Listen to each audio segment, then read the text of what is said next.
My name is Megha Mawandia, and I'm here to talk to you about your mental health in these quarantine days. Earlier this week, we got another shocker of an announcement. What felt like coming freedom this week has now been extended till the 3rd of May. Do we know if this is going to end on the 3rd of May? Not really. Do we trust it? Not really. But what can we do? We need to continue, we need to survive, and we need to somehow make this function for us. So today I would like to break up my session, like last time, into three parts and address your mental health, your family's mental health, and mental health with your children in the third part. So let's start off with you, cabin fever. What is cabin fever? And what do you do about it?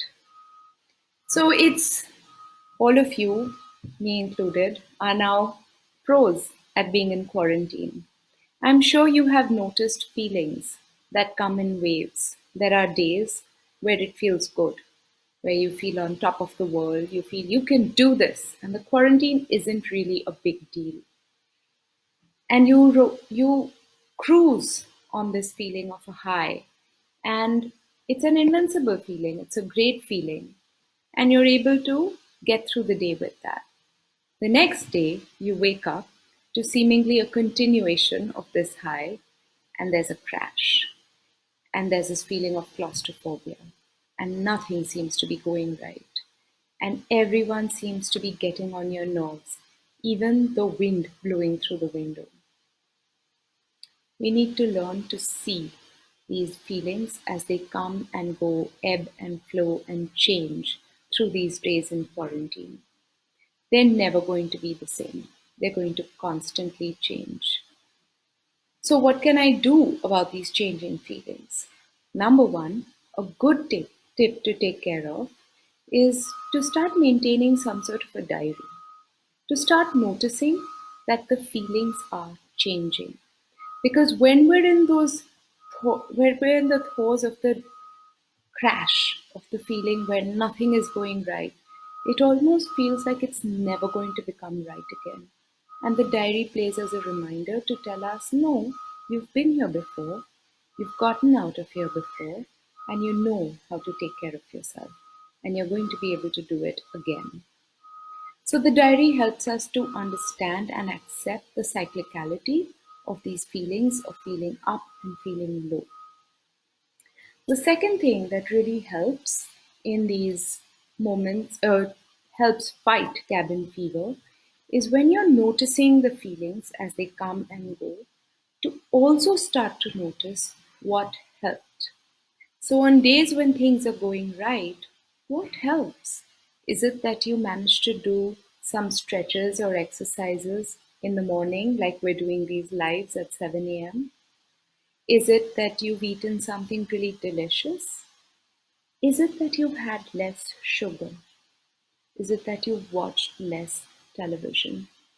Is it that you've had a productive day of work, whatever that might look like for you? So start to notice what it is that makes it feel good so that you have a bag of tricks to utilize when it is not feeling good. While you are noticing what makes it feel good, also make it a point to notice on days that are bad. What is it that contributed to that feeling of bad? Was it an argument you had with someone? Was it that you had too much sugar that day? Diet plays a very, very, very important role in our mental health. I'm not asking you to obsess about your diet at this point, but notice it. Because sometimes it's just very small tweaks that we can self correct and realize, which helps change the state of our mental health. So try to keep away from substances that cause immediate highs or big lows, because those follow by big lows. Yeah. So, cabin fever is about noticing your feelings, maintaining a diary of those feelings. It's about noticing what are the good days and what are the bad days. About creating a self care regime. So, first noticing what worked on the good days and what didn't work on the bad days, and starting to utilize those tricks you have from the good days into the bad days. And then to start looking at a self care regime. Like I said, we're right now pros at being in this quarantine. We've been in it for long enough. So, what is it that brings you real joy in this period? Some things that parents have shared with me, clients and parents have shared with me, is one mom shared with me that she has started sleeping for 3 hours in the afternoon. And that really helps her. She's living in a joint family, there's a lot of people around, and there doesn't seem to be any private space. So, her best way to get that in the middle of the day is a 3 hour snooze nap, and that's keeping her sanity in place. A father shared with me that when nobody in his building, he lives in a small society, when nobody is there, he goes down in his building and plays football with the wall. And that keeps his sanity going. Just to be able to move freely, to have that space. He's playing in the parking lot and he's using just a wall. So he is safe, he is quarantined, but it's giving him a sense of freedom to be able to do just that much. Another client shared with me that their 70-year-old parent who's feeling very claustrophobic in the house, their self-care regime is really about going for the groceries. So they're taking care of all the things that they need to go for the groceries. They're going in a quarantined car, and he's not leaving the car at all. But just the act of being productive and going for that grocery shopping is making him feel good, is making him feel productive, is making him feel like his mental health isn't spiraling out of control.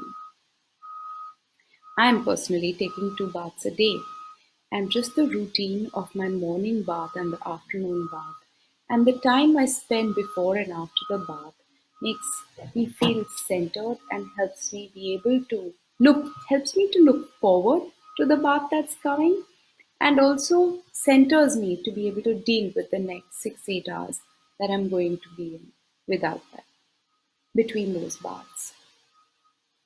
Another person who's been working with me talked about dancing. So it's something really interesting that he does.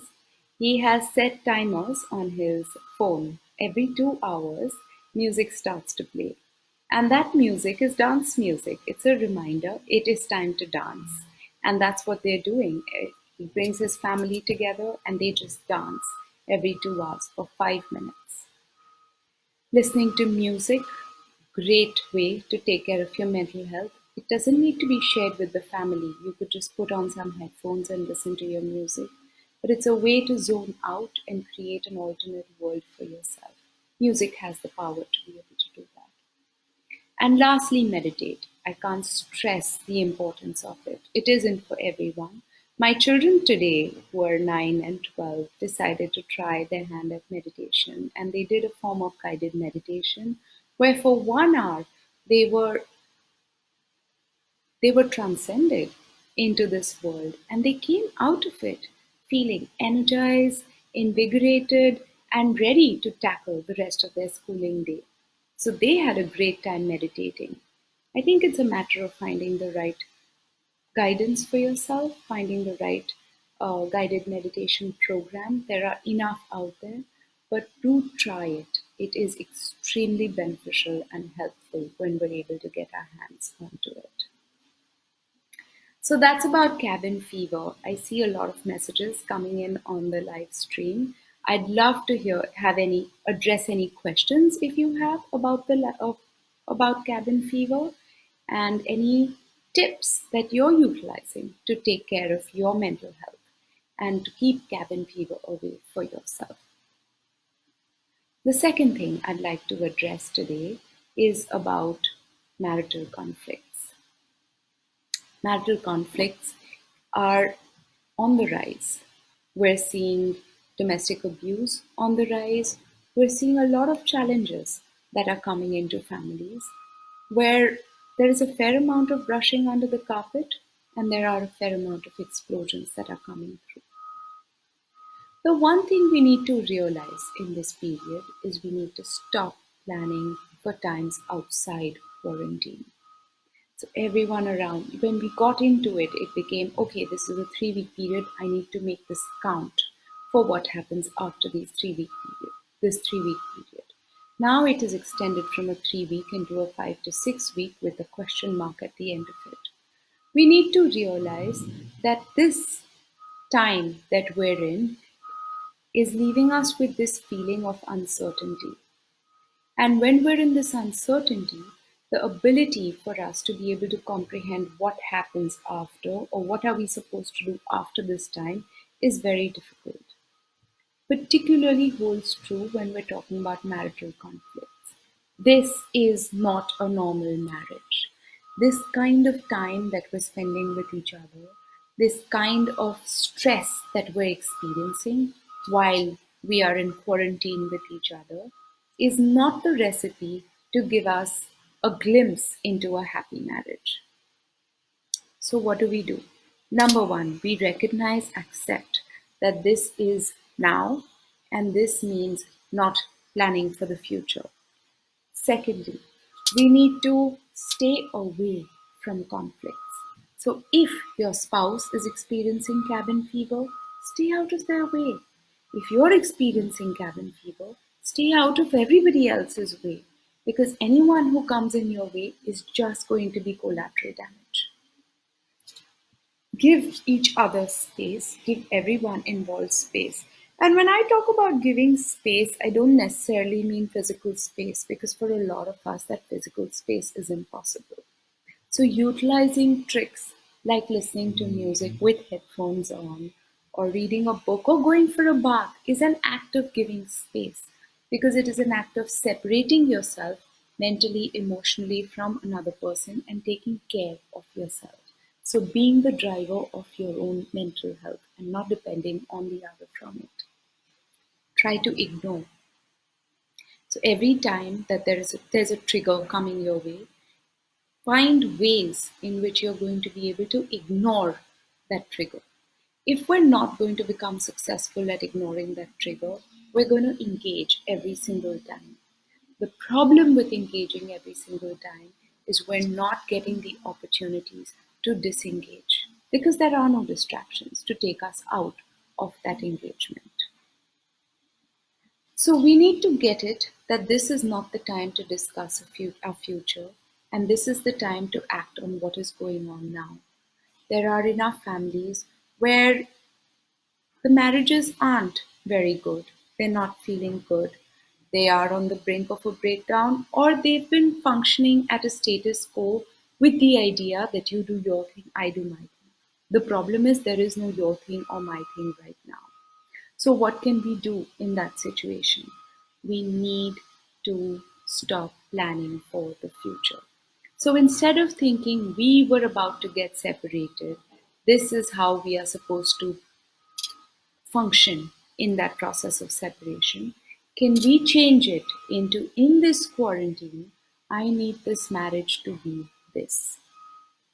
So, whatever was going on before, whatever will go on after, this quarantine is in itself an event. And this in itself is a lifeline. So, we just need to look at surviving this. So, if this means we're going to pretend that we don't exist for each other, so be it. If this means I'm going to cook, you're going to take care of the children, so be it. If this means we're going to, whatever happens, we're going to play a game of cards every evening, so be it. There could be good out of it, there could be bad out of it. But the moment we remove the pressure of planning for after quarantine, we find the ability to plan for within quarantine to be much easier, more doable, and way more effective than it would be if we keep thinking about after quarantine what is going to happen. So, when it comes down to marital conflicts, let's just bring it down to what we need to plan for right now at this moment. Third point in our talk today, which is to talk about children. So, try as we might, we have a lot of live sessions we're doing, board meetings that are going on, meetings, calls with clients, or updates with our boss. that we get onto calls for. And we try to create these wonderful backgrounds and sterile atmospheres to be able to conduct these meetings.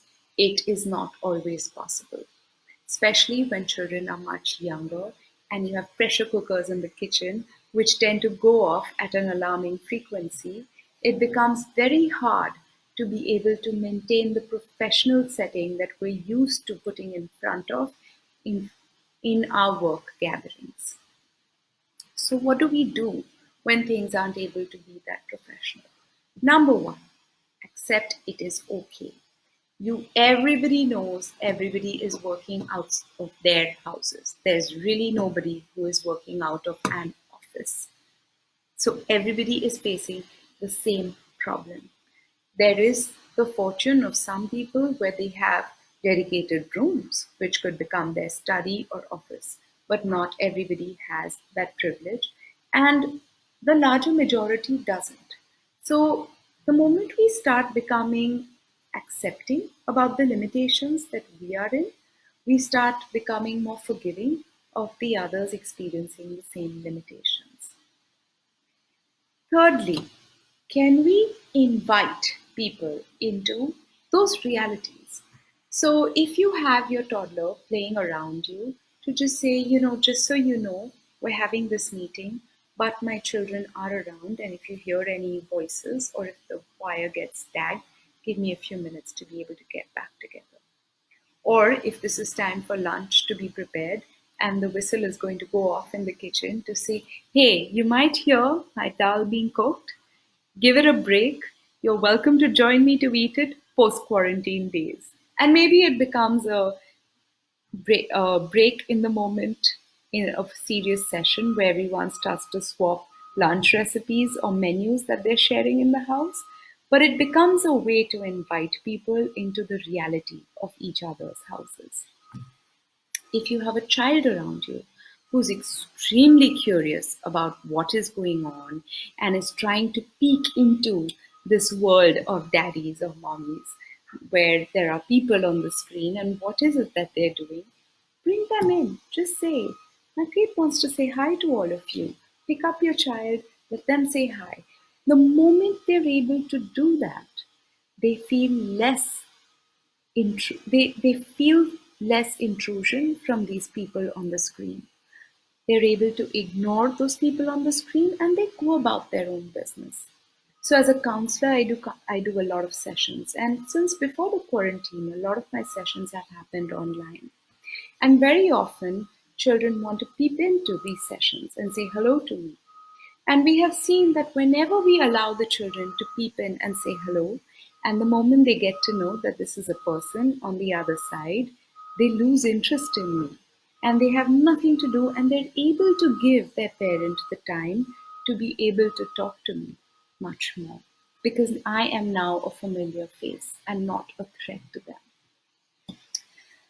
So, all in all, what I'm trying to say is we need to understand that this period right now is not normal. It is not to replicate normal times and normal life. If this is not a normal period, we need to change things to be able to accommodate this period right now. So, what are the changes that we're looking for? To recap what we've discussed. Number one, we've talked about cabin fever, which is a personal feeling of claustrophobia, of walls closing in, of feeling like there's no hope left for me. As I fight this claustrophobia, actually, fight is the wrong word. This claustrophobia is not to be fought, it is to be embraced, it is to be accepted. So, maintaining a diary, holding on to what is it that helps keep claustrophobia away, keep cabin fever away, become the tools to be able to function with it. The second thing we've talked about is marital conflicts. How to stay away from each other's way when living with each other.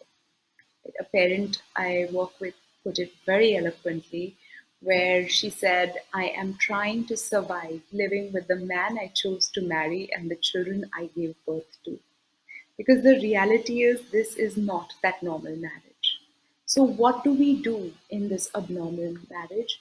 We act like we did on our honeymoon, as though we don't have a care in the world, and this cocoon is our world and our reality. So try to keep the external factors away. Try to keep what will happen after the quarantine away. We are going to have a phased opening of the economy whenever it happens. So we are going to have time to process what tomorrow is going to look like when it starts. Right now, we need to focus on the today and the now. So, trying to keep those pressures away and focusing on the today is a great way to keep marital conflicts at the minimum. The third thing is how to help children, how to manage when children bomb our meetings. And what we're saying is let's make it more amicable, let's make it more transparent, let's make it more open for our children to be a part of this world and for the people on the screen to be a part of our children's world. So don't worry about the pressure cooker going off. Don't worry about your child peeping into the meeting that you have been in today. And don't worry about having a slightly disheveled appearance because of some emergency that came your way. Everybody is in the same boat and everybody is trying to make the best out of their situation. I hope you'd enjoyed today's session.